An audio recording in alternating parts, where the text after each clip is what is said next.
Welcome to Tia's Table, where we talk about making fitness and wellness doable for busy women like you and me.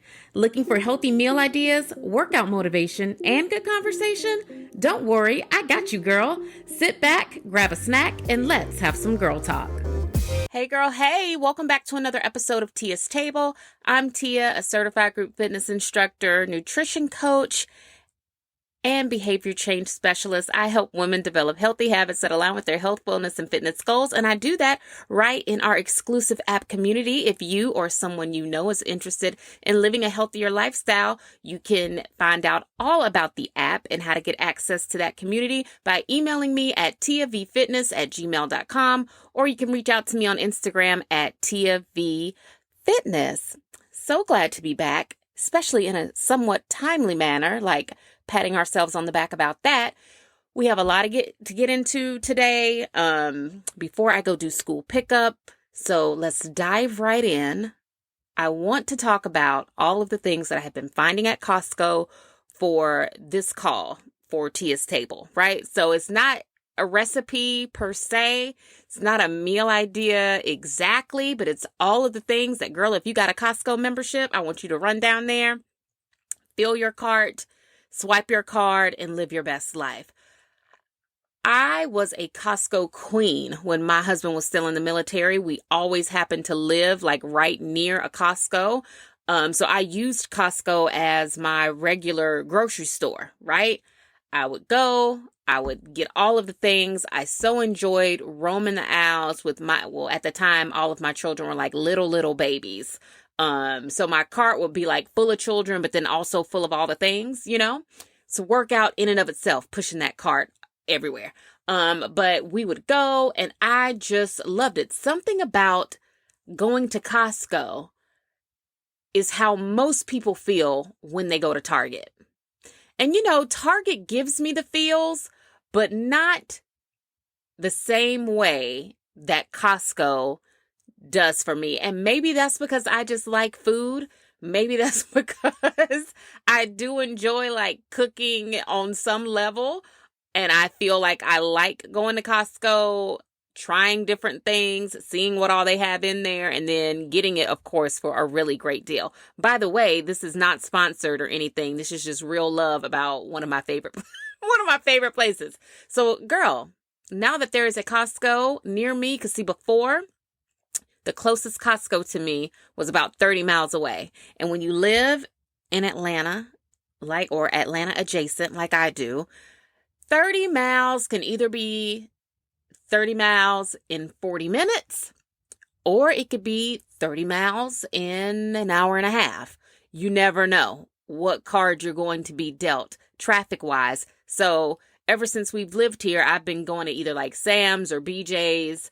And not that those are like bad, because I don't want nobody telling me nothing about, don't come to me defending your wholesaler of choice, right?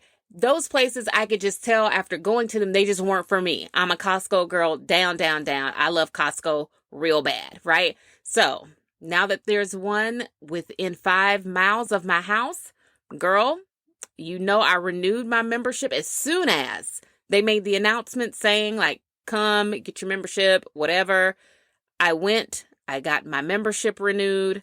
The first day that the store was open, I was over there. I was in there catching the vibes, all the stuff, and very happy about it. So let me tell you some of the great things that I got in my last Costco haul. And you can also see this on my TikTok too, because I think I'm going to share my hauls over there. But anyway, here are some of the very yummy, delicious, healthy items you can get at Costco to make eating super easy for you. Okay, number 1, the tikka masala. It is so good. The chicken is so juicy, so moist. The sauce is saucy, like it's enough sauce in there to keep the chicken like just very yummy as you like reheat portions all throughout the week, When I get this, I get it and I go ahead and make both pouches because you're going to get 2 pouches in the box, right? I go ahead and make both pouches. Now, I like to throw in some veggies. Of course I do. Of course I wasn't going to eat just chicken over rice, right? I like to throw some veggies in there because everybody needs to eat more vegetables, and so do I. So the last time I made it, I threw in some broccoli that I already had in the fridge from another day, another meal, and I didn't want it to go to waste, so I put it in there, and that was really good. But you could put in literally anything. That sauce tastes good on anything. So you could do onions, you could do bell peppers, you could do mushrooms, you could do like some potatoes even. But if you do potatoes, then I wouldn't do the rice. And so depending on how you feel about that, you could do cauliflower, which is, chicken's cousin. You could do green beans. You could literally do anything in that tikka masala sauce, and it is going to be absolutely delicious over some rice. Now, when I do my rice to go with the tikka masala, I do season it with some garlic powder, some black pepper, and some turmeric, just to, give it a little something extra. But of course, you could do it on brown rice. You could eat it on white rice. You could do quinoa, like whatever. And it's going to be absolutely amazing. And you do get enough servings if you are portioning your food the way we all are at this point. You get several meals out of that. Definitely a week's worth of lunch. Like if you wanted to, use it for one of your meals throughout the week. But I was doing it for like lunch or dinner, depending on what was going on with my family. So good. Such a great deal. Try the tikka masala. Next up is the frozen veggies. And I don't know the name of the brand that I get, but when you go to Costco, it's in a black bag. And the veggies come like already seasoned. So they are like seasoned in Himalayan salt or like sea salt. There are a couple different options. I got the char grilled Brussels sprouts that come with onions, mushrooms, and bell pepper. I got that one. And then I got the other one that comes with sweet potatoes and some other kind of potato is in there too. So good. It makes meal prepping so easy. So you can, and what I love about it is that you can pour out what you want to make and then the bag Ziplocs close, right? So you don't have to cook that whole bag all at once. You can do like a fourth of the bag, which is going to be plenty, right? So on the day that I made this, I did about a fourth of the bag. My family had chicken thighs for dinner one night, and then we had this as the side. With the leftovers, I used the leftovers in my omelets like for this week. So yummy, so good. And you don't have to add any more seasoning to it, or at least I found that you didn't. And my family said the same thing. They were like, oh, okay. Of course, the kids felt a little bit iffy about the char grilled taste of the veggies, but for the most part, everybody was like, yeah, but it was good, so try that one out. And if you need to see the name, like the brand that I'm talking about, it's not the Kirkland brand. It's a brand that comes in a black bag, and why can't I think of the name? And I know that what's on the tip of my tongue is not the name brand, because that is a water brand. So yeah, go to my TikTok video and you'll see exactly what I'm talking about. But the veggies came out so good. They cook so well, and you get so much in a bag. Next up is the chicken sausage. That is over. Okay. It's 2 chicken sausages at Costco. One of them is over in the like freezer section with like the hot dogs, the chicken stuff, like other things. This particular one is going to be over like in the health food section, kind of like close to where they have hummus and stuff. So go to that section because this is the one I'm talking about. The one that I'm talking about is not Jones. I think the Jones brand is over in the freezer section. This one is over in the health food section, kind of where they sell the Starbucks sous vide egg muffins. over there. That's where you'll find the chicken sausage that I'm talking about right now. It's so good. It is a savory chicken sausage, but you get 3 links in a serving. The numbers really add up there for me. You get, I think, 12 grams of protein. It's only 100 calories. And the fats are pretty low for it to be a sausage, right? Especially for the serving that you get. If you pair that with like the veggie omelet that we just talked about, that is a very good protein packed breakfast idea. I think I'm going to put that in the newsletter, actually. That is a very good meal idea that you can make in less than under 10 minutes. If you air fry that chicken sausage while it's air frying, you go ahead and make your omelet. You can have that. You could either even pack that or maybe roll the egg omelet maybe in like a tortilla or something like that. And you can take it to go and eat it in your car on the way to work if that's the life you live. If you don't have time to sit there and like eat it, because I know how that can be. I know sometimes what keeps people from making breakfast is the fact that they feel like they don't have time to make it and eat it. So if that's you, try to start being creative with how you go about breakfast, right? So you would think to yourself like, oh, if I make an omelet and chicken sausage, I got to sit down and actually eat that, when you could say to yourself, let me figure out a way to make this like a to-go meal. And you would make it a to-go meal by wrapping it in some type of wrap and taking it to go. Very easy. And girl, you can eat that on your way to work. Eat it on your way to work. Next up, I buy my Smart Water from Kroger. I mean, not Kroger, Lord. I was buying it from Kroger before when I didn't have a choice. And you get 12 1-liter bottles for $24.99 at Kroger if it's not on sale. Yes, I was doing that. And I probably need at least 2 of those a week. Girl, at Costco, you get 15 1-liter bottles for $17.99. My water life is forever changed. And I know some people say like water is water, but after you start drinking water with electrolytes and you start drinking pH balanced water, you can't go back. Like you will always become like a water girl. And so now I have to at least have Smart Water. Now, yes, I do still buy like the Kirkland Costco brand bottled water because I put bottled water in my kids. Like their water bottles that they take to school. I refill their reusable bottles every day with, other water. I put that other water in my coffee machine. So like I still buy regular water too, but the water that I track for my water intake, and I'll still like, don't get it twisted. Like I'll still drink Kirkland water and I'll still drink Kroger brand water. Like in a minute, I'll drink it. I will drink it. I'm not trying to be like a water snob.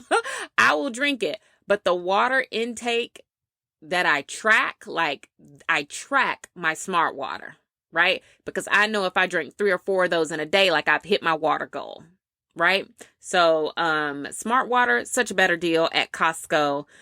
So check that out if you're still on the, the fence about how to track your water intake. 3 to 4 of those 1-liter bottles a day will get you to where you need to go. And it's such a good deal.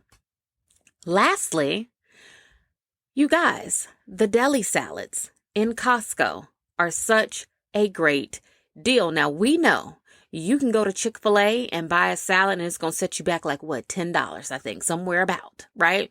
And that salad is a 1-serving salad, 1 meal. You're done. At Costco, you take that same $9 or $10, and in some cases, you might spend close to $12, depending on what kind of salad it is, and you get multiple salads out of that 1 container. It is a game changer. So in my last trip to Costco, I got the Caesar salad, which I think was like $9, right? I have already eaten off that Caesar salad twice. And I probably still have at least 2 or 3 servings of it left to eat, right?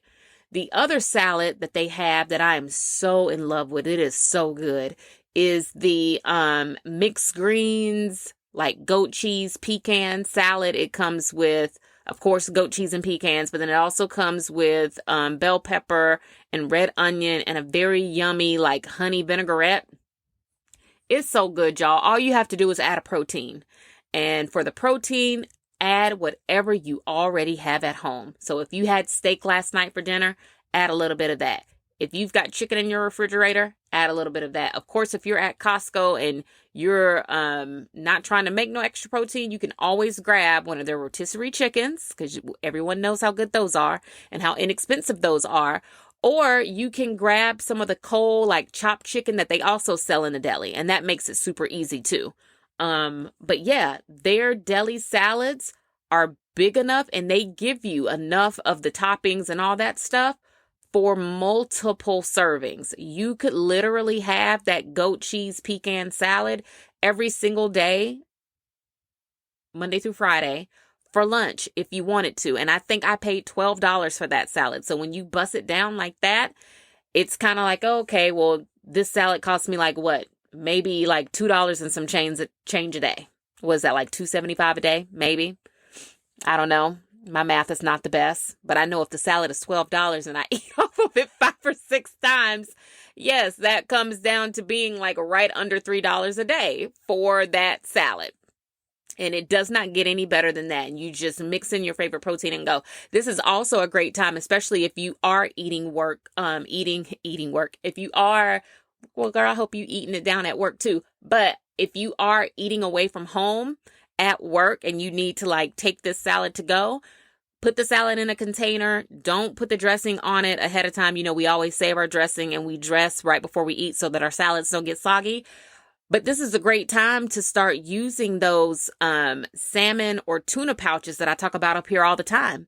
You could take that with you, dump it in a salad like that, mix, and now you have the exact amount of protein you need, the exact amount of like leafy greens and vegetables that you need to make a really good, well-rounded meal for yourself at lunch. And hopefully a meal like that will keep you from wanting to snack out of the vending machine around 3 o'clock. Or, you know, if you're like me and you're working from home, then it'll keep you from wanting to go into that pantry and dig for snacks at 3 o'clock, right? So those are the things that I'm finding that are super helpful right now at Costco. And I'll be sure to share more items as, I come across them if they taste really good and I feel like they're worth the money. So, girl, if you don't have a Costco membership, go ahead down there and get you one. Get online and get you one, because I will be sharing just the same way I share everything I find at Kroger. I will be sharing everything that I have found at Costco, so we can all kind of help each other out with these meals. So that is what's on my table this week. Now, I kind of wanted to get into something that I saw on Threads, which, you know, is like the new Bluebird app, right? I wanted to get into something I saw up there. There was a girl, and I'm not going to read her thread like verbatim because I feel like I don't need to do that to get my point across, and I would have to pull it up in my phone. She talked about how many of the things that we tell people to do for self-care and overall wellness come back around to having money, right? So we'll say like, girl, take some of those things off your plate. Like, why don't you outsource that? And that costs money.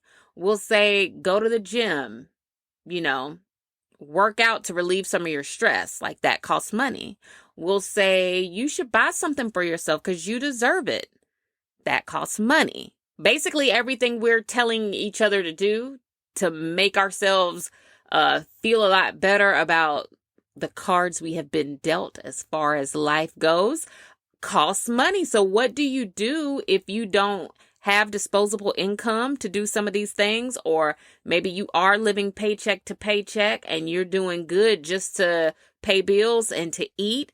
How can you still like tap into self-care and wellness when you really don't even have the extra money to do any of that? And when I read that, I was almost about to call it a tweet, but when I read that thread, I was like, yeah, no, she's right. She has a point.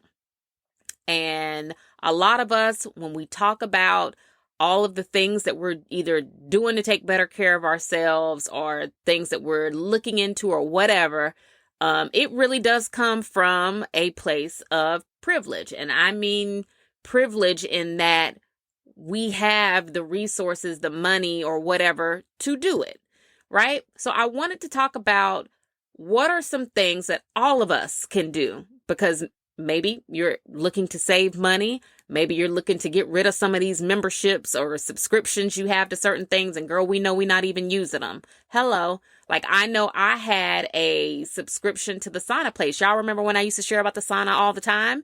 That membership, I think, was $70 a month, right? My life ended up getting like so busy and my days became so full where I didn't have time to go to the sauna anymore. Like, it didn't matter when I tried to go, I just didn't have time to do it anymore. But I was still paying for that membership. And finally, one day I happened to remember that, like, girl, you're still paying for that membership and you can't even remember the last time you actually got to go. And as sad as it made me, because I really did enjoy going over there, and it's not that I can't ever go back, but I told myself whenever you go back, you just need to pay the drop-in fee. Just pay the drop-in fee when you can actually go. Because in the meantime, you're giving them $70 a month and you're not going, and no one that you know or is related to you is going, right? So we're looking for ways that we can practice self-care, practice wellness without having to spend so much money, or perhaps even start saving money again if we look at some of the things that we have access to, but maybe we're not even taking full advantage of them or we're not even using it. So I wrote down a couple things that I think we could do that are free or very close to free. And hopefully this helps. So number one, y'all already know what I'm about to say. We can start walking more. And I know the weather is about to change, so you might need to layer up, wear your coat, what have you. But let me tell you, walking with your friends is slowly becoming one of my favorite things to do. You can be active, right? It does not cost any money. You can chat and get caught up on each other's lives and discuss things. And most importantly, going for a walk kind of is very respectful, or at least I've been finding that it's very respectful of everybody's time. Like, it's not one of those never-ending get-togethers, and we love those too. We love it when we all get together and we kind of lose track of time, and before we know it, we all need to make our way back home. We love those, but I find that when you go do these little walk and talks that I've been doing, you can go do it, have that time with your friend, and then you can move on to something else that's in your day. Right? Because the walk has a starting point and it's got an ending point. And typically, in my experience, at the end of the walk, people are ready to move on to the next thing that they have planned for the day. Do not underestimate getting active with your friends, because it's, like I said, it's becoming one of my most favorite things to do. So that's, a free option. Something else that I think we've kind of gotten away from, well, maybe not everybody, but just in conversations that I've had, I'm hearing people talk about it less and less. If you're somebody who's at the beginning of your fitness journey and you don't want to or cannot afford a gym membership, or you just like working out in the privacy of your own home and you don't want to spend money on an app or whatever, never forget that YouTube is literally an exercise library and it is free. As long as you have access to the internet, which does, of course, come at a cost. But I think in this day and age, it's safe to say that if you have a cell phone, you have the internet, right? Pull up workouts on your phone and girl, you can be working out for free. Pull up body weight exercises. They don't require any equipment. And for a lot of those, you can pretty much cover cardio and strength training without having to have any equipment. And YouTube is filled with thousands and thousands of workouts for you to follow. So let's not forget about YouTube when we start thinking about ways that we can work out, but also save a little money. Now, this one is an oldie, but it is a goodie. And I feel like people have just gotten away from doing this. And I would like to believe that people got away from doing it when Facebook became a thing. And that is talking to your friends on the phone. I remember I'm 39 years old. So I lived a life where you knew people's phone numbers, right? Like you memorized, like you just knew people's phone numbers, like you knew their names, right? And if you wanted to call somebody, you were just like, oh, their number is boom, boom, boom, boom, boom. I remember when you actually had to start typing in people's area codes to call them, like how you, at one point in time, you didn't have to do that for everybody, right? Like if it was local to you, you didn't need their area code. You only needed area code for people outside of your area. And I remember when it switched and it's like all of a sudden we got to type in everybody's area code all the time, like crazy, right? But whatever happened to a good old fashioned impromptu telephone conversation?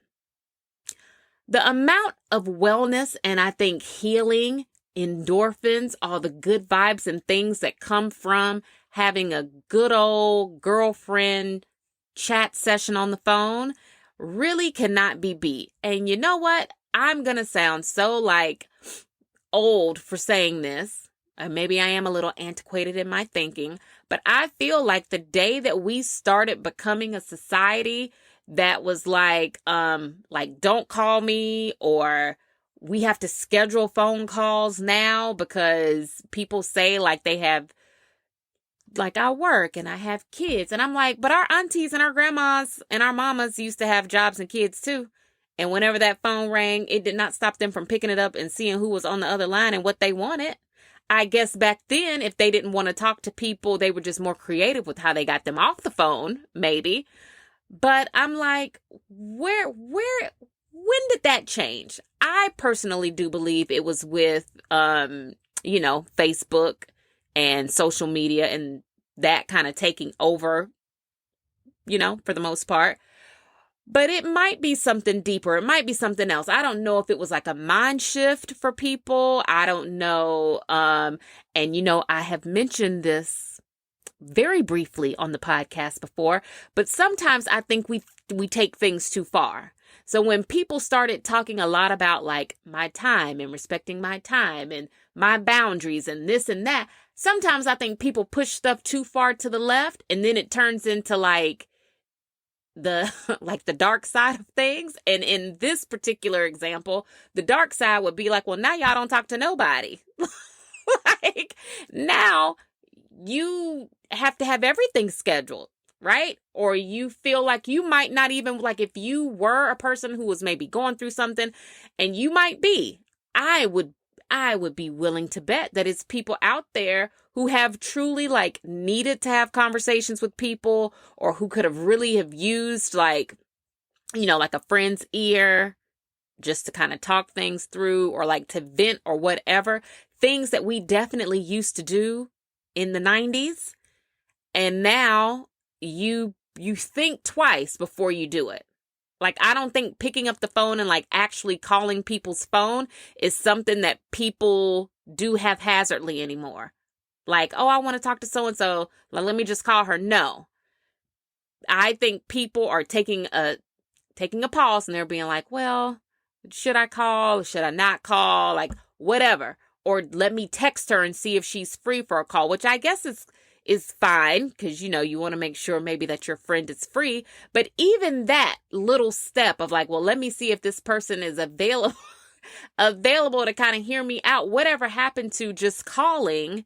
And if the person is like in a meeting or they're at work or whatever happened to even that kind of connection where we say like, hey girl, like I'm going through something.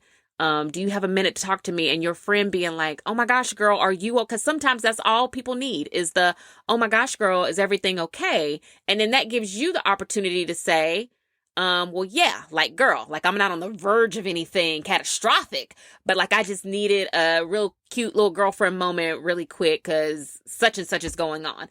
And then your friend can say, okay, well, girl, I'm at work. Let me call you when I get off, or like call me back around this time or whatever. And sometimes I think for a lot of people, truly that's all people be needing. They just need that quick little connection. Letting those two things come together. And then if you have time to have the full-blown conversation later, like obviously you do, or you might.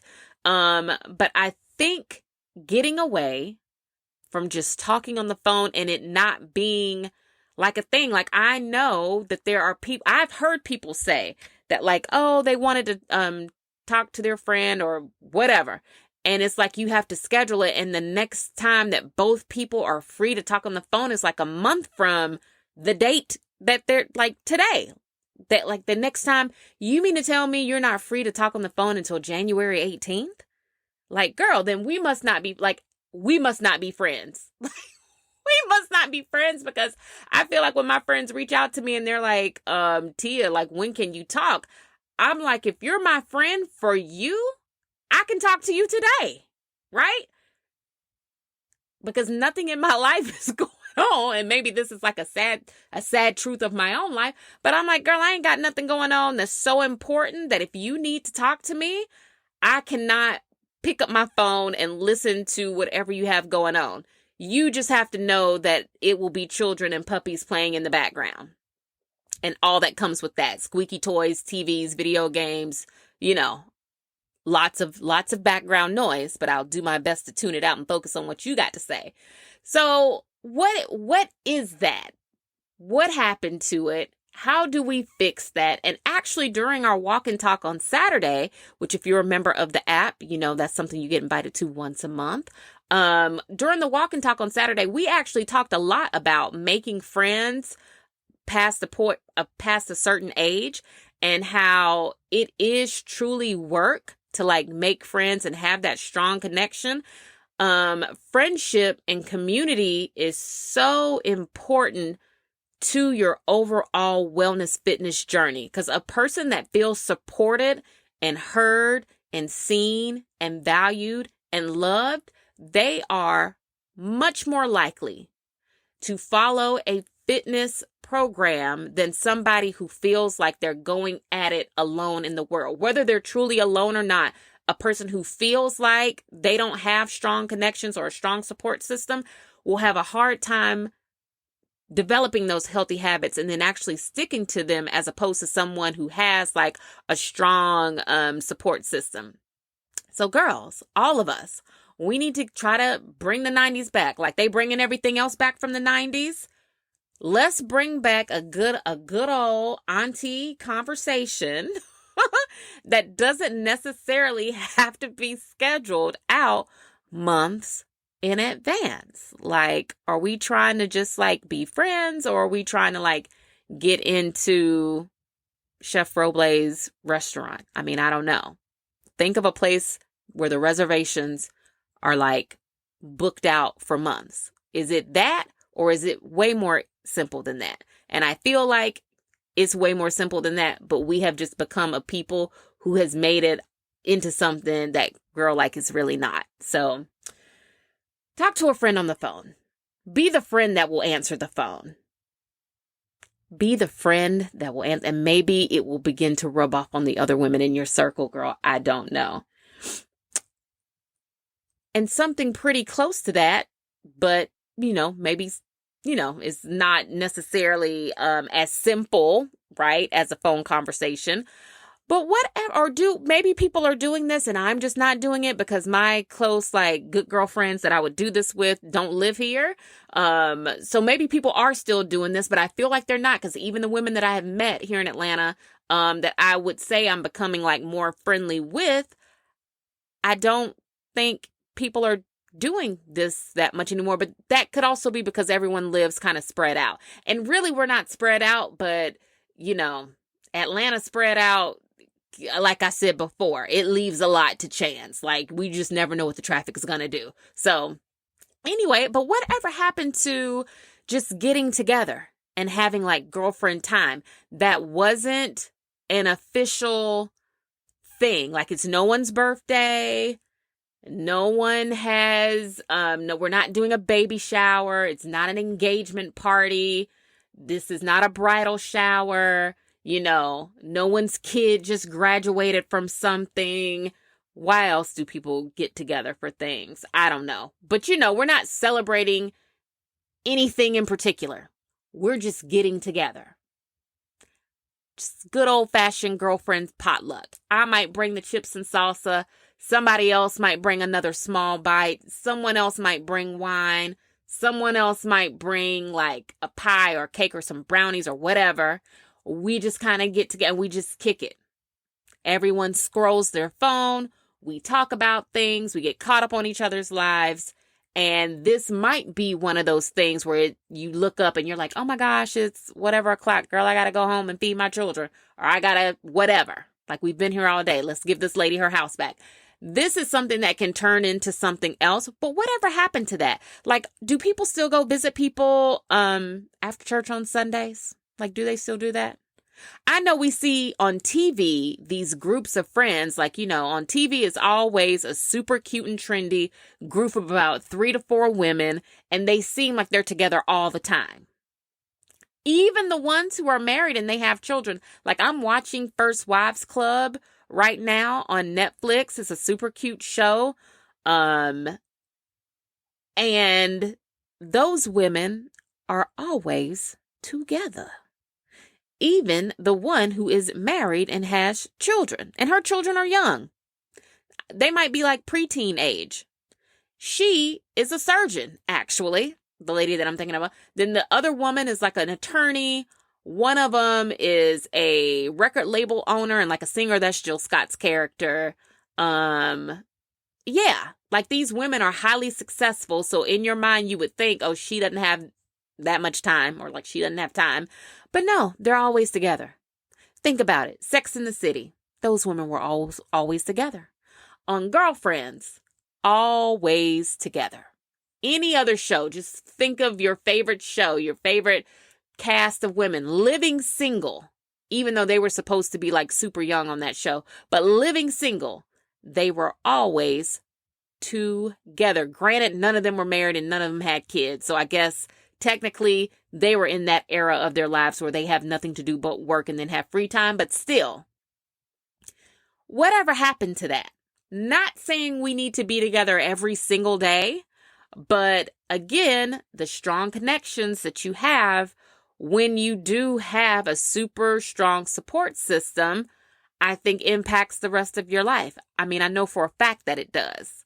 And I think if you're a woman who isn't really getting that time, it does impact your wellness journey, because that's a part of the wellness wheel, is having that sense of community. So are y'all still getting together and doing stuff like that? Or is everything is everything like super official? Like, we have a reservation this day, this time.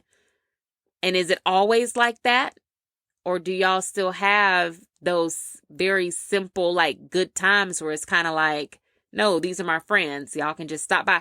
And if you have kids, oh, and this is really, like, I know people are not doing this anymore unless y'all are related. But are you also like having your friends over? And if your friends have children and you have children, are you like, yeah, girl, bring the kids. Let those kids play while we sit here and have us a good little old time.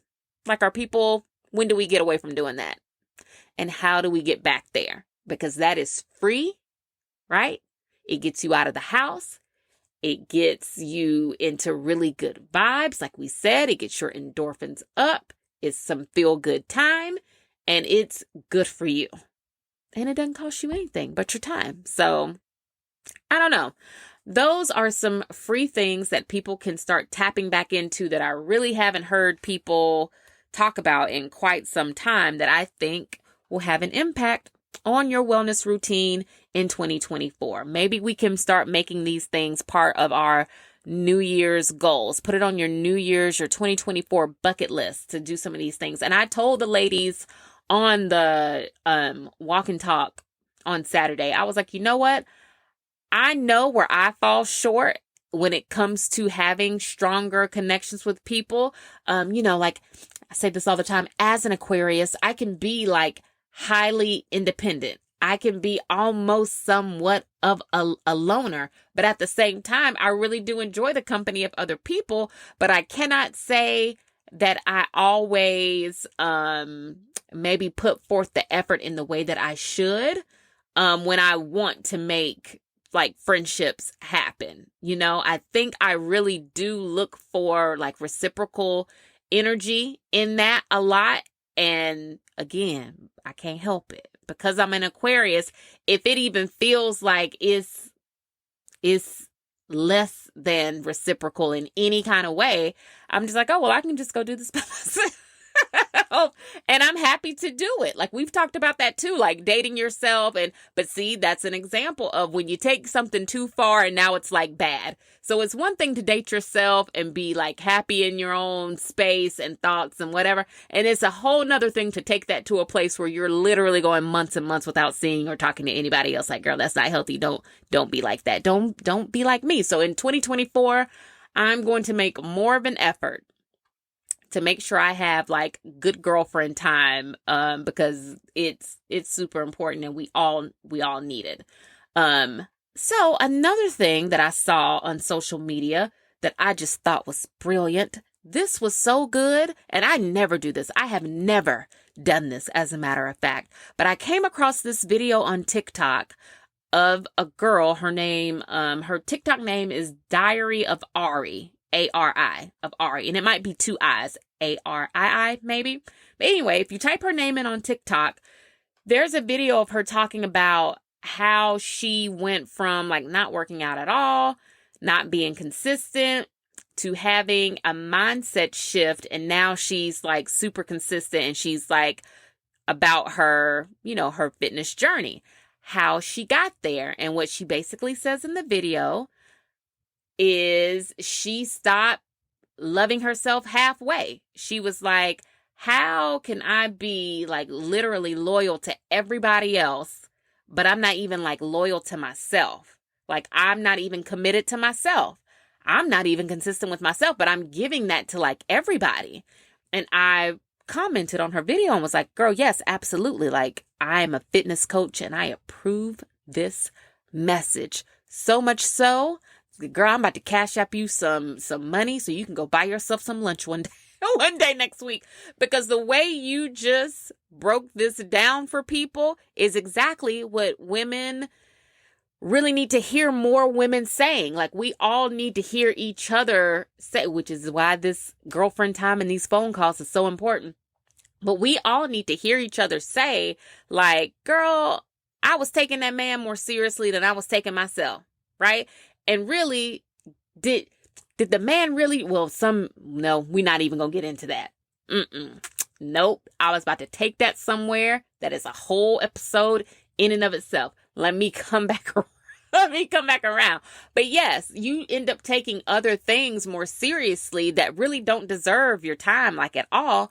You end up doing that more than you give that same energy to yourself, right? So you make sure everyone has everything that they need and you take that seriously. You're very consistent with maybe your work or your relationships or how you show up for things even when you don't truly want to. You're very good about doing that in every other aspect of your life except for when it comes to you. And she said she had to ask herself, well, why is that? And she goes on to kind of like give her reasons. I'll share it. I'm going to share her video so people can see what I'm talking about. But she goes on to just explain why that was the case for her and then how she comes into becoming more consistent with her workout routine and her nutrition and all of that. And it was just such a great video, definitely inspiring.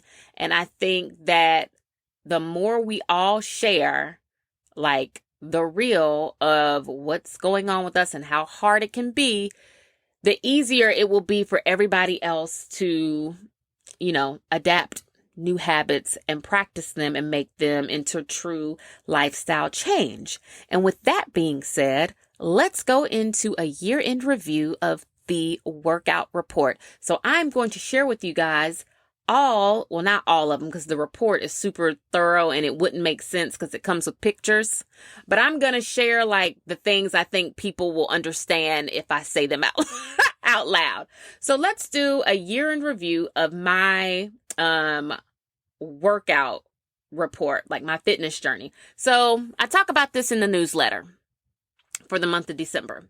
So as everyone knows, I decided to work out with a personal trainer this year. That was really the only thing that I did different this year, as opposed to, my previous years of like coaching and all of that. So before we get into it, let's talk about where I came from. I will do what that young lady did. I will talk about where I came from and how I got to where I am today, right? Not career-wise as just a woman, just as Tia. So don't think of me right now as a fitness coach. Think of me as like your homegirl that you on the phone with, right? Right. Okay. Back in 2019, 2020, I think I weighed in right at 135 pounds. That's back when I was teaching fitness classes and I was working out from anywhere from like 4 to 6 hours a day at work at the studio teaching classes, right? Right. I went to the Bahamas for my birthday in 2020. I don't remember what birthday that was. Well, it's 2023 now, so I guess 3 years ago. Whenever that was, 2020. I went on a cruise to the Bahamas for my birthday, and when I got back from the Bahamas, I definitely had COVID, and that was way back before it was popular, way back before they even had the test to tell you whether or not you had it or not. I go to the doctor because I had never been that sick before in my life. They're like, basically like, girl, we just gonna say you got the flu. We're gonna give you some stuff. You go home and take it. You'll be good in like 3 to 7 days. I was sick for well over a month. It was March, I think March 13th or 14th or somewhere around in there before I felt better. Like before I felt like, man, I don't feel sick anymore. You know what I'm saying? By then, of course, I had lost a little bit more weight because I was sick and I wasn't eating and all of that. That also happened to be the day that school shut down and like the world shut down. If everybody can remember that in 2020, like the world shut down, my children came home and they were home to stay. The studio that I was working out in and like teaching classes in, it also shut down, right? So my activity level dropped by a lot. Like I was stuck at home, and now I'm stuck at home, but I'm teaching 3 different grades in school, right? So I'm stressed. I'm stressed because I am a mother, not a school teacher. And those two things, like little Johnny definitely already told you he only has 4 apples. Okay, that is me. That is me. We're reading the same word problem. Why aren't you following what I'm following, right? So, like the stress of it all, I think definitely got to me, right? My activity level drops. I keep eating the same. Like my eating never got bent out of shape or like crazy. Like I was eating the same foods that I always did. But because of that activity level, I started to gain weight. And at first, I didn't even notice it. Truly, I didn't notice it until I was like, maybe I should go ahead and like get some type of fitness equipment to like work out at home, because what is happening here? Like I could feel like I was starting to be out of shape. Not that I necessarily like was at that point, like I could tell like, dang, when I walk them down the steps all day, like I feel tired or I feel winded or I just feel out of shape. Like I can tell like I'm off the wagon, right? So I get the Peloton bike. And at first that was enough. Like at first I was like, okay, this bike is at least helping me not go like too far away from what right feels like to me. So I'm working out using Peloton. Like I'm doing the classes, I'm riding the bike, and it's doing what it can do. It was doing what it could do for me, right? It's not until years later that I learned something I'm going to tell you about Peloton. But at the time I was like, okay, well, maybe this will help me. This will help me. Girl, it did not help me. Like it helped me as far as habit building and mindset. So I never lost the mindset to work out. Like it kept me consistent mentally and in my habits and in my lifestyle. But physically, like, no, I was still gaining weight, even though I was riding that bike and doing the classes, right? Every day, right? Okay. So then, we all go through COVID and we all come out of COVID. It wasn't until we could start like going out and like doing things again that I was just like, oh my gosh, I I might not have noticed it in the way that I look, but clearly every time we get ready to go somewhere, I'm trying to find something to put on and like nothing fits. And we talked about this a little bit on our last phone call. So please do not come for me about like numbers and sizing. Because one, y'all already know I don't even weigh myself like that, which is how I didn't know how much weight that I had gained, because I don't weigh myself. So numbers really don't mean anything to me. But with that being said, I'm putting on all my clothes and like none of them fit. And I'm like, okay, I'm going to have to start buying stuff. Like, because in order to leave the house, you gotta, you can't give the people too much of what they want. You gotta cover it up sometimes. So I'm like, let me go and like start ordering clothes because none of my stuff fits. And it was when I started ordering clothes every time we had to go somewhere that I was just like, oh no, it's got to be another way, because this ain't it. I can't keep buying clothes, right? So at that point, I think I was a size 8, but I didn't realize that I was a size 8 because the whole time we were like home for COVID, I was wearing leggings, sweatpants, like nothing constricting, nothing form-fitting. Like everything that I wore had stretcher flow to it. So I had no way of knowing that I had outgrown all of my jeans.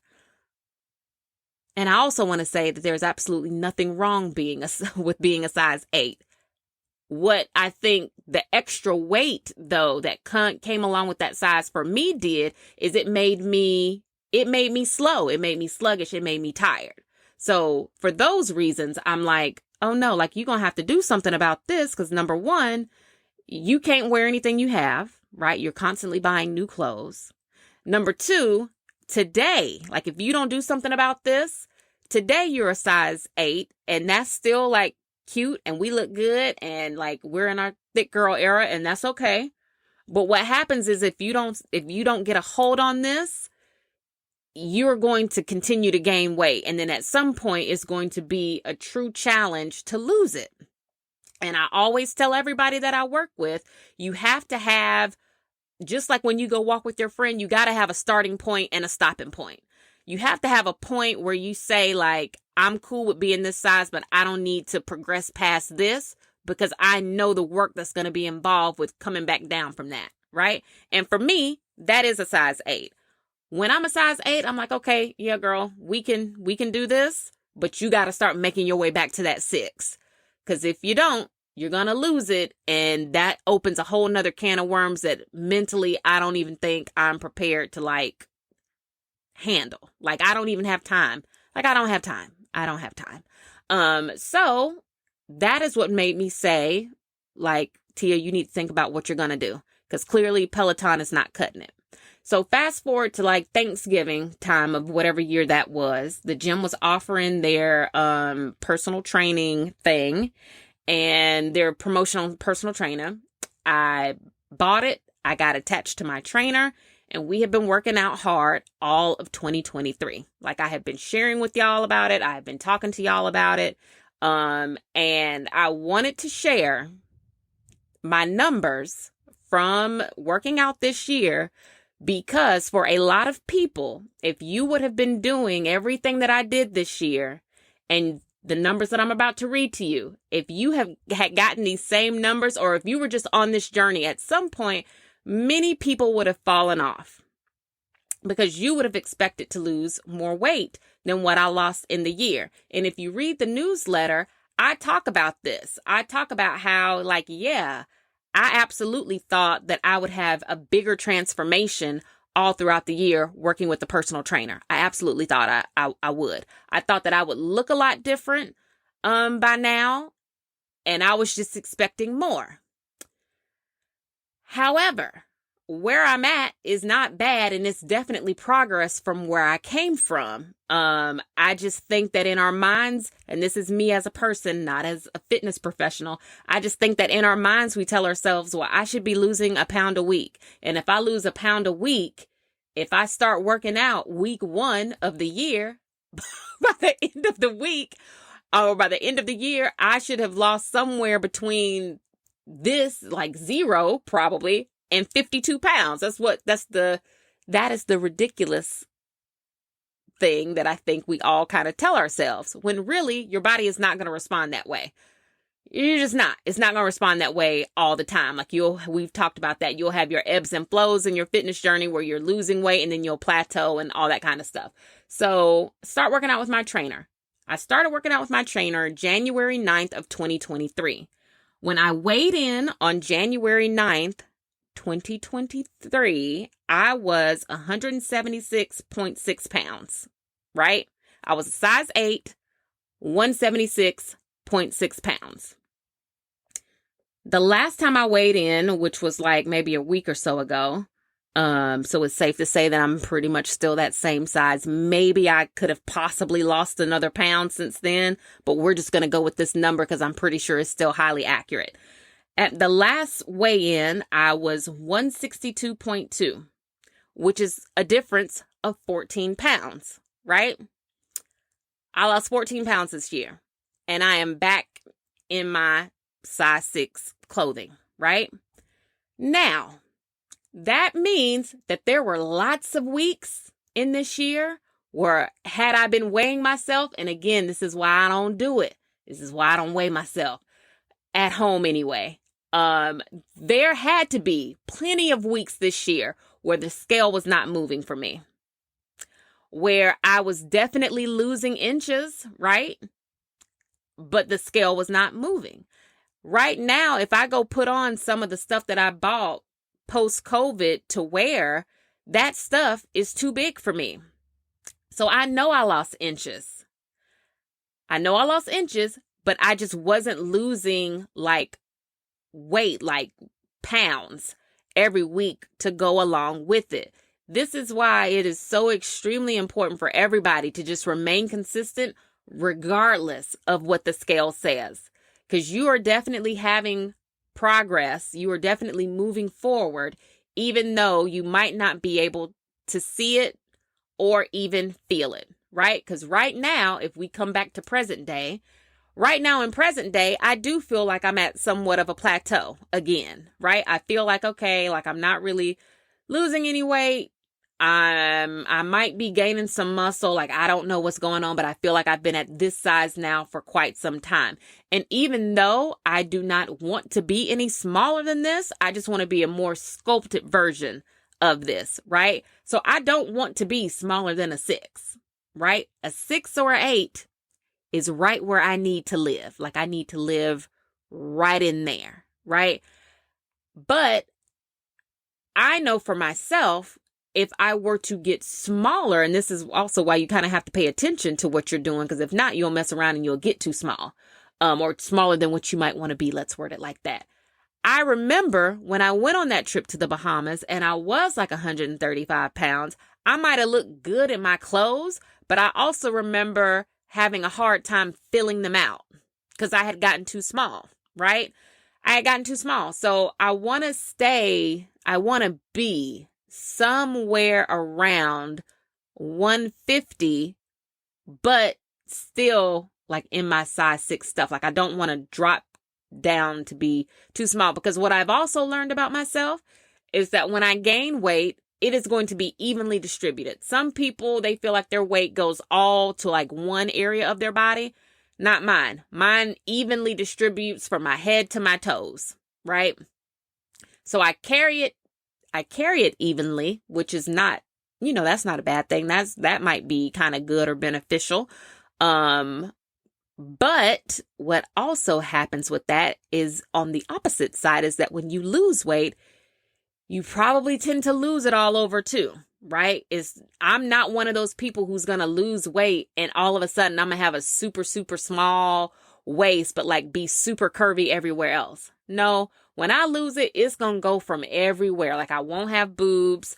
I'll be small. Like, you'll see it in my face. Like, I'll be small everywhere, which again is not bad if that's what you like. But just for me, I realized when I was that small that like, oh man, like I'm almost 40 years old. Like, I want to have more of a curvy, like, aesthetic to me, but I want it to be like a fit one, like in shape. You know what I'm saying?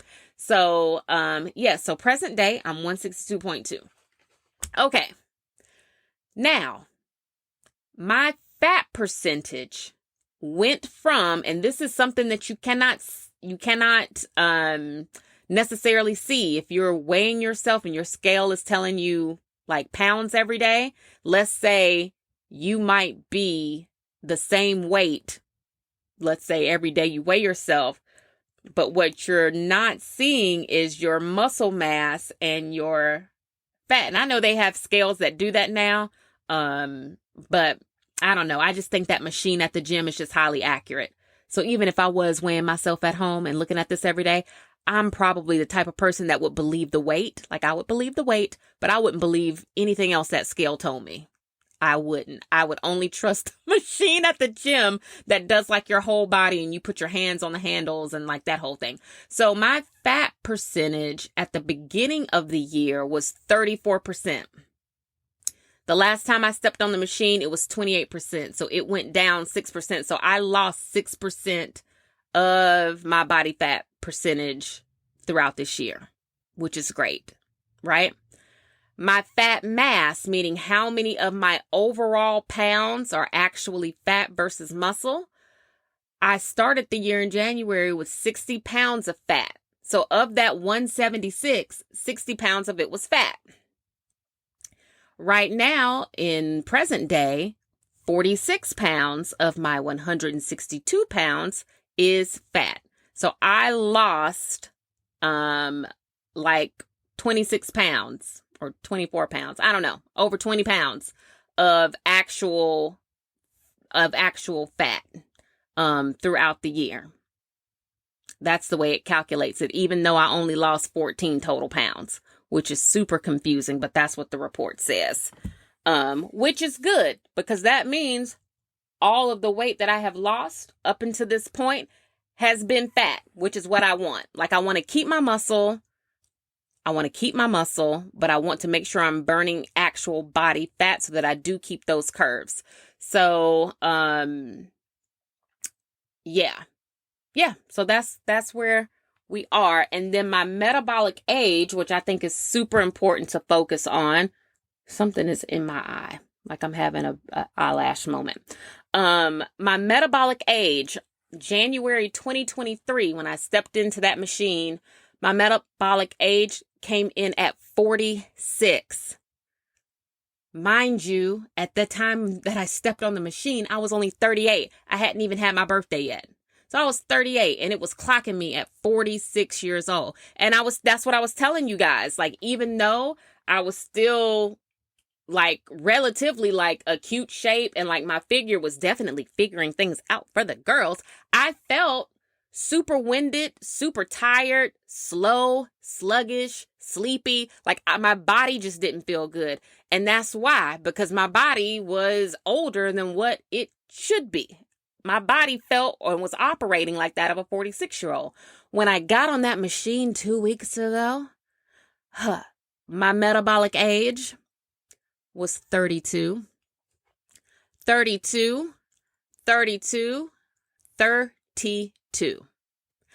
So again, when people decide that they're just going to stop working out because they feel like they're not seeing the benefits or they're not seeing the results, and I'm preaching to myself here too, because there have been some times here recently where I'm just like, what am I even doing all this for? Like, what if I'm not going to look like Lori Harvey when I walk out of this gym? Why am I still coming over here? You know what I'm saying? Why? Well, this is why. Because, girl, we might not change all that much aesthetically from week to week or even month to month. But apparently on the inside, things are happening and you are getting younger internally, which, you know, isn't that how it would just so happen that would be the case, that you will be youthful on the inside where nobody can see it. But it's okay, girl. I'm rooting for your insides.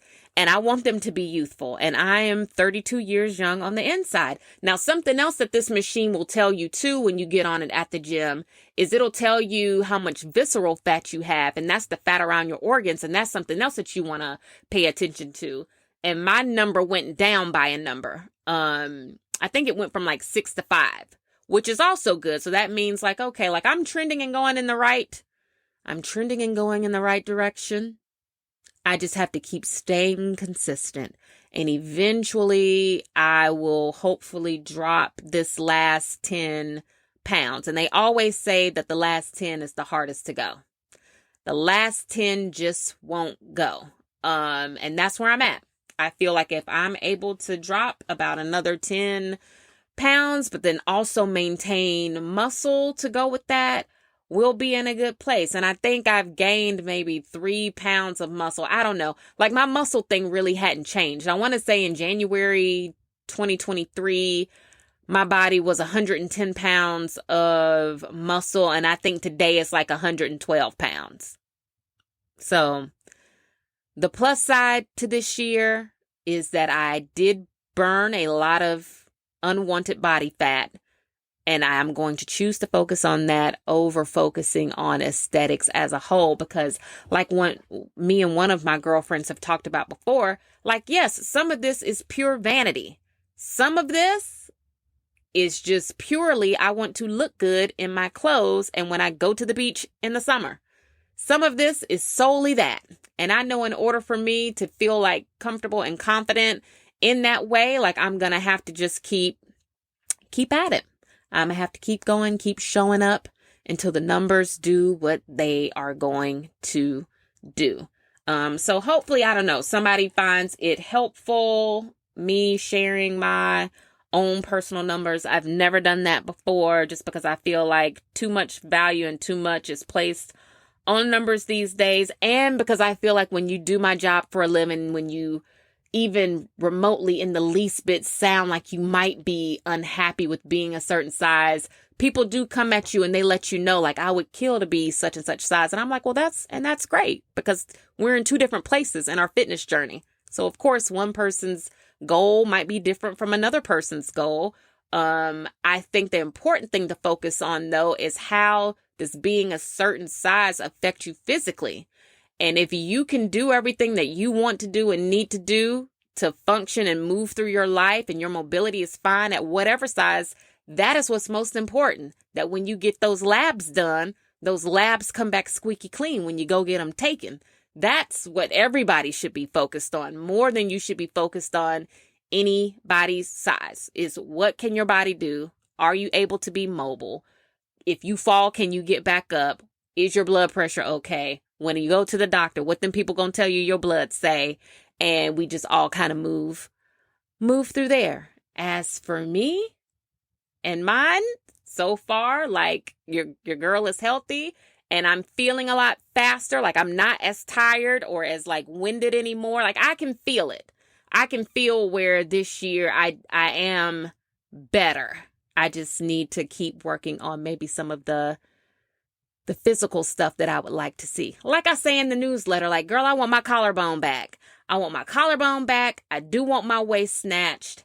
And I know I can have it. I just have to keep working towards it. So again, let's all just continue to root for each other as we keep progressing towards our goals. Now, do I feel like the whole personal trainer thing was worth it? Because I know somebody might want to know that. I pay $280 a month for a personal trainer, and I get to meet with her for an hour every week. I can either split that up into 2 30-minute sessions, or I can meet with her once a week for an hour, but I get an hour of training time every week for that amount of money. Do I feel like it was worth it? Yes, in some ways I do. I feel like I learned a lot about how to work out and how to eat for where I'm at in my life today. Like, because I am closer to 40, I can't just eat whatever and then work out however, and then it's all just going to happen. I think I've closed that chapter in my life, and I'm now in a new book. And the new book says, girl, you got to eat a certain way and you got to train a certain way in order for things to happen. And I feel like my trainer taught me that. She taught me how to eat and how to work out. Do I feel like you probably need to be with a personal trainer, I would say longer than 3 to 6 months? I personally feel like you don't. I feel like if you work out with a trainer for 3 to 6 months and you show up and you give those workouts all you can and you pay attention when you're in those training sessions, you could probably take what you learn in a 3 to 6 month time period and apply it to your life on your own if your budget doesn't allow for you to be with them for much longer than that, right? I feel like I probably could have done that. Now, I told myself I was going to work out with the trainer for a year, and I wanted to see it, like all the way through so that I could see what the results would be, right? But in hindsight, did I need to stay with the trainer this long? No, I probably could have done like half of the year and then taken the last half of the year and applied everything she taught me to my own workout sessions, and it would have been just fine. I feel like I would have gotten the same results on my own after she taught me everything, like I could have taken what I learned and kind of moved forward. So if you are thinking about getting a personal trainer in the new year, definitely look out for promos that your gym might be offering or trainers might be offering. Take advantage of those. Go ahead and sign up when they're offering those promotions. Go through with the workouts, learn every single last thing that you can. Pay attention when you're in the gym to the machines that they have you using, the order that they have you using them in. Pay attention and actually use the meal plans that they give you so that that nutrition piece becomes a part of your new lifestyle. Stay with them long enough to start seeing results now, because I gotta say, I started working out with my trainer in January. Y'all know I went to Mexico in May, and when I went to Mexico, I could see and feel a difference. I felt like I looked different. I could tell that my body had changed, and I was really happy with how I looked going into that trip. Now, from, I would say, June to now is where I probably feel like had I had to not have a trainer for whatever reason, I think I still would have been okay. I don't think I would have changed any differently, like going at it alone, you know what I'm saying, this last 6 months. So I think it's worth it. Definitely try it out and see if it's for you. Of course, the longer you work with the trainer, number one, you'll definitely be working out. And then number two, you'll have somebody there kind of tracking your results and your progress for you. So give it a shot. Hopefully that helped. And hopefully me sharing my own personal story and my numbers came across with all of the love that it was intended. So yeah, moving right along. Let's talk about some of the random and relatable things before I have to, go get my kids from school, because it is 2:07.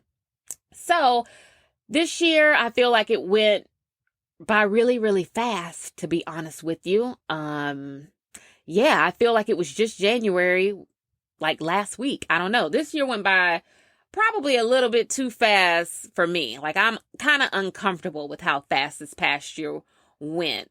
And I only say that because I went back through my phone to try to find a picture of me in January to do like a before and after for the newsletter. And when I typed in January 2023, it had pictures from my trip to New Orleans. And I said to myself, wait a minute, was that this year? Because that felt like years ago that we went to New Orleans. But then also what I did like about those New Orleans pictures is when I looked at them, I was able to see a difference in myself. I'm like, yeah, like I really was like filling out all the things in that trip to New Orleans. So I was like, man, I felt like I went to New Orleans like, I don't know, maybe a couple years ago, not this one. So yeah, I don't know. I just feel like this year went by incredibly too fast, but I started the year going to New Orleans. That was fun. Got a tattoo in New Orleans, ate some really good food.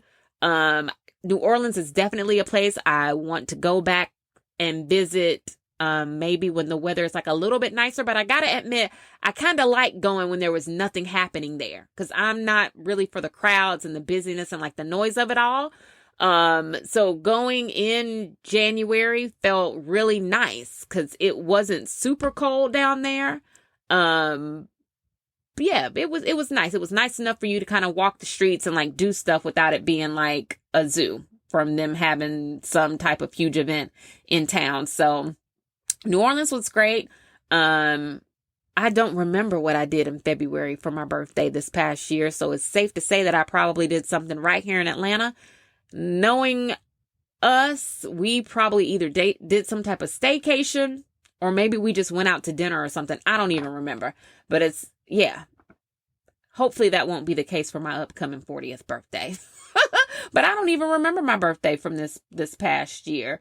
In May, yep, we went to that wedding in Mexico, as I am like looking into things to do for my 40th birthday. I almost considered going back to Mexico, but that was like, you know what? Number one, Tia, y'all got sick in Mexico. And I'm pretty sure it was from the water, like brushing our teeth with the water, I think made us sick. I feel like the resort that we were at, we went for a wedding, so like we didn't get to pick, but I feel like the resort that we were at didn't leave like a good like taste in my mouth. Like it didn't make me be like, oh my gosh, I can't wait to come back to Mexico. So yeah, I don't know what feelings I have about it. I'm indifferent because I hear people say all the time that they go and they have a really great time. So I do feel like it's probably where we were. But maybe I'm also wrong. I mean, like, I don't know. If you have been to Mexico and you had an amazing time and like the resort that you went to was incredible and you would go back or you would highly recommend it, message me and tell me where you went and where you stayed. And not Tulum. Please don't message me telling me about Tulum, because Tulum is like a 2-hour car ride from the airport in Mexico, and I don't want to fly to Mexico and then sit in the car for 2 hours and go to Tulum. It's not for me. It's not for me. So, yeah, please message me about that if you've had a good experience or if you loved your Mexican vacation. What else did we do over the year? We took the kids to the beach, and that's always such a great time. We go to the beach in Florida. We stay at the same place, same condo every summer when we go. And I love that time so much. And especially now that our kids are getting older, like we're starting to branch out and like do more things. And I love that. So our summer vacation this past summer was great. My daughter went to some concerts this past summer. She's becoming quite the music concert goer, and I'm always happy to like pay for her to do that and go to some of these concerts, because you know what, you don't really know what your kids are listening to until you go to a concert and you're like, are they singing what I think they're singing, or like, are they talking about what I think they're talking about? And you're like, oh, they definitely are. And this is happening like on my dime on some level. I find that to be quite interesting for myself. But she had a great time going to concerts, and I had a great time taking her. So that was fun. And of course, to wrap up my year, y'all already know, nothing's going to top me going to see Renaissance. Going to the concert was an absolute joy. Loved it so much the first night. Had to go back the second night and sit through it all over again. And this past Friday, I went to the movies and saw it. And let me tell you, I got to the movies. I got there on time. I got in line. I got my cup, my popcorn tin. I got my poster. I sat down in my seat. And at 7:00 when that movie started and there were no trailers, I said, oh, baby, she's carrying on. Now, I don't know. Maybe in some other places they had trailers. I don't know. But when I went to the 7:00 showing at the AMC Theater, right over here by where I live, at 7:00, that movie came on, and it was Beyonce. Like, we didn't have no trailers. There was no pre-show. I think at maybe like 10 minutes to 7, Nicole Kidman came up there and walked through the theater like she does. But at 7:00, it was Beyonce, and it was 2 hours and 48 minutes of Renaissance. So if you did not go see the concert, the movie is the visuals. The movie is the concert. Plus you get like the backstage, behind the scenes, like documentary style, film that goes along with the concert, right? You get to learn about how the concert came to be, how it got put together. You get to kind of see her go through different things, being a woman, being a Black woman in the industry, trying to do things at the level that she does them.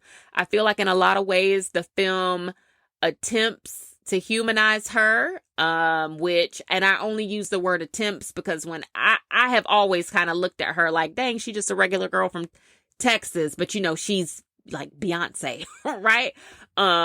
But I think the film does a good job of showing like that girl had bronchitis during this tour. She had a knee injury during the tour.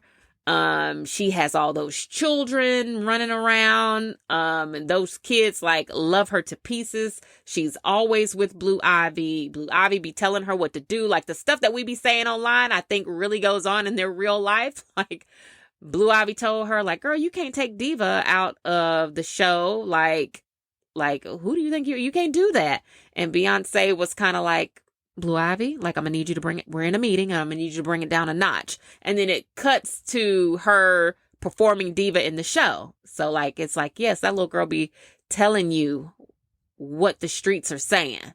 Blue Ivy is close to the streets. She be reading the comments, be them good or bad. She's reading them and she's going back and telling her mama all about it. So it talked about Blue Ivy's journey and how the tour really helped her come into her confidence, which I love that.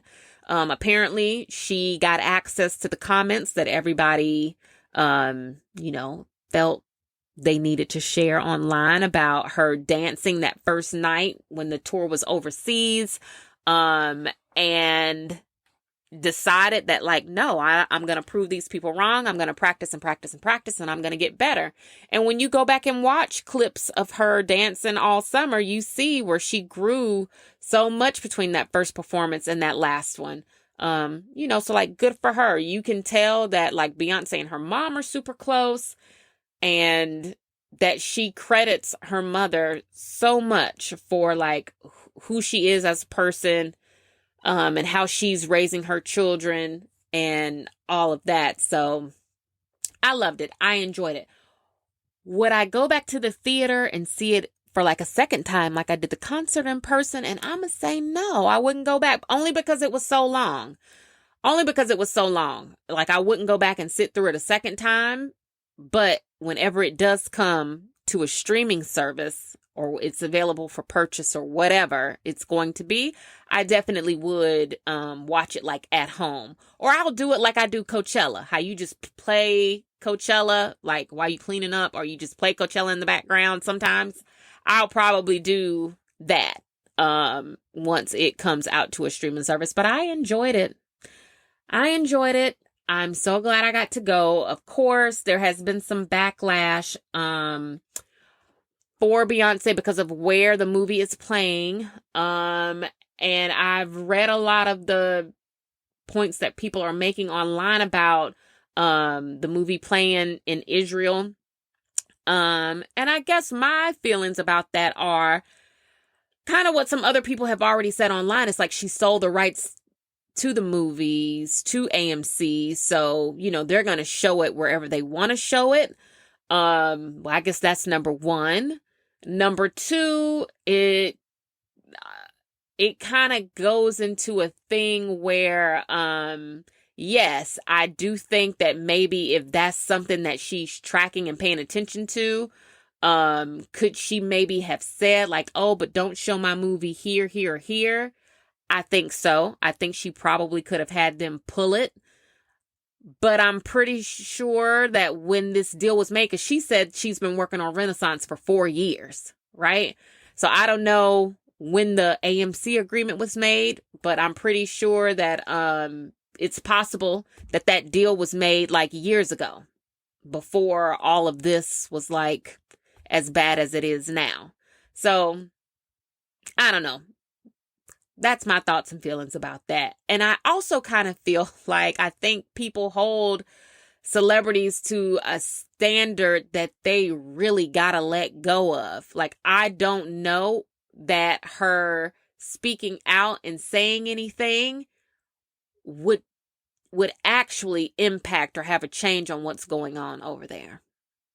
I think that if you think about it, Yes, I think when your favorite celebrity speaks out about something, maybe it makes people more aware of it. And so then once you become aware of something, then you start to form your own opinion about it. And maybe you tell someone. So it's a good way to spread the word about things. However, I think with this particular situation, this is something that most of us we know about it. I don't even have cable at my house. I don't watch CNN. I don't watch MSNBC. I don't watch none of that. I quit watching the news after George Floyd, or maybe it was after Uvalde. Something happened, and I can't remember which big news thing that it was. I want to say it was George Floyd. But after that, I was like, you know what? Like, I've had enough. I can't consume and watch stuff like that every day, or like have it playing in the background in my house while I'm working. No more for the news. So as a person that doesn't even play the news or like watch it on TV, like I said, I don't even have cable.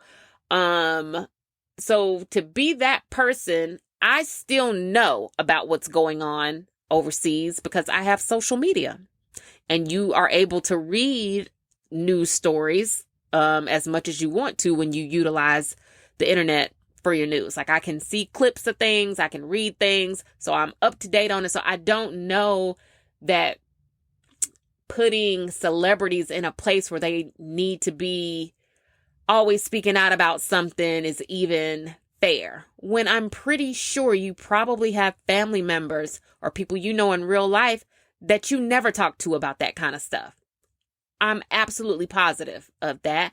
And then I also kind of feel like, what do they even care about American celebrities having an opinion about what they got going on over there? I don't know that they even care at the end of the day about what someone like Beyonce has to even say about that.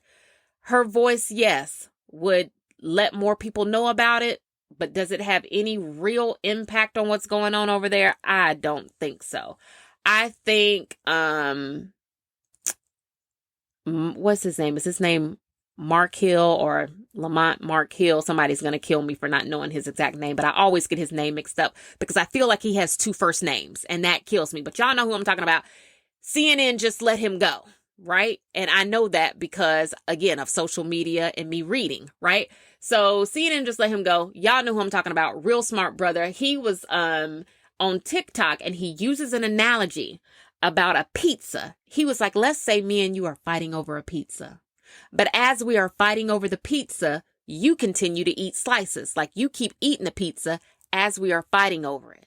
And then at the end of the fight, once you say to me, well, the fight is over, I don't want to fight you over this pizza no more, you've already eaten basically all the pizza, and it's only like a slice or two left. He was like, that's pretty much what's happening over there, right? And if that is the case, if we want to use that analogy, why are we putting it on other human beings to make people, I don't know, speak out for something when you know the other person is going to eat the pizza anyway?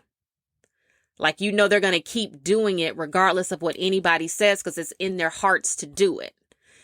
It's very similar, in my opinion, it's very similar to racism in America, to gun control in America. You know, we protest, we post black squares, we be calling congressmen, we march, we donate money. All of the celebrities be speaking out about that. And that's stuff that actually happens here in America.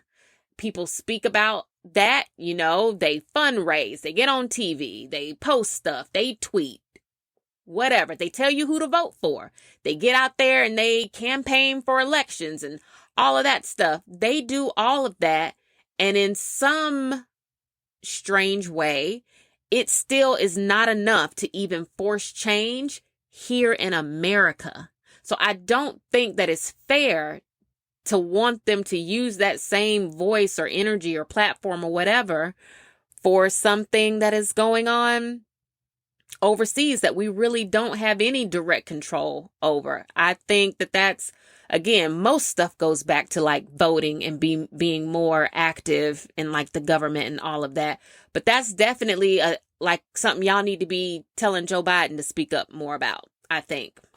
I feel like that's his role. Like, if you want to put pressure on somebody, and I know he's spoken out and he said whatever. But if you want somebody to really be putting the heat on something, tell him to put the heat on something. But I think we got to stop making it seem like every time there's a huge catastrophic thing that is like, we got to quit looking to celebrities for that. Because as much as I love Beyonce and I'm a fan, I'm Beehive down, I do not look to her to tell me what to have opinions about when it comes to things like that, or when it even comes to like who I should vote for or my day-to-day life. Because at the end of the day, she and I are living two completely different lives. I would like to believe that she's in tune with the life that the rest of us are living. I mean, I know she is because she talks about it in that movie. But at the end of the day, it's still completely different. Like, it's still completely different. And I think we've got to do a better job of not always turning and being like, well, why hasn't so-and-so said anything? And it's kind of just like, oh no, let's all just focus on what we can do. Let's focus on what we can do and go from there. Because at the end of the day, what you choose to do is really all that should matter. We can't be worried too much about what everybody else is doing unless we are going to start having a more serious conversation about something like gun violence. Because like I said, we talk about that in this country all the time. People speak up all the time. And I bet you if you were to go ask, I don't know, the parent of a Sandy Hook child or a Uvalde child, if they care about what somebody like Oprah or Beyonce or Taylor Swift or anyone has to say about gun control, they will probably Kanye shrug their shoulders and be like, well, yeah, I mean, I guess her opinion on this is nice. But at the end of the day, what did it do? Like, yeah, them speaking out is nice. I appreciate them speaking up. But at the end of the day, what does it do? Because I've already lost my child. People can speak up all they want to. We can light up social media all we want to. But in some cases, I think the worst of the worst, I mean, unfortunately, it is done. And we can't really put the weight of certain things on other human beings because unfortunately, sometimes it is just bigger than us. So, take that for what you will. I got to go pick my kids up from school. But before I go, they did send home that 12 Days of Christmas. Talk about changing topics really quick. They did send home that 12 Days of School countdown to Christmas thing. And these children are supposed to dress up like something every single day between now and when they get out of school for Christmas. So first of all, that's a bit much and seems too intense for me. And then the other thing is that my son is singing in the Christmas show at school tomorrow. He has a little solo section thing that he's doing. And he told me that we've been rehearsing. But you know what he didn't tell me? That he's supposed to be dressed up like a puppy for that. His music teacher emailed me and was just like, hey, Miss Smith, I just want you to know, like a friendly reminder, he needs to be at school by this time. These are his lines. And don't forget, he's supposed to be dressed up as a puppy. And then she proceeded to send me a photo of a costume that I could make. She said, oh, you don't have to do too much. You can just make something like this and and I said, oh, Miss Music Teacher. Oh, Miss Music Teacher, I'm about to put this right into the Amazon search, and whatever puppy costume comes up, that's Prime 1-day delivery, that's what this child is going to be dressed like. Because what I can't do, days before, I'm not the most creative. So days before, I cannot make a puppy costume. I cannot. And I won't. I will not be. I will be solely relying on Amazon to make this child look like a puppy. And so there we go.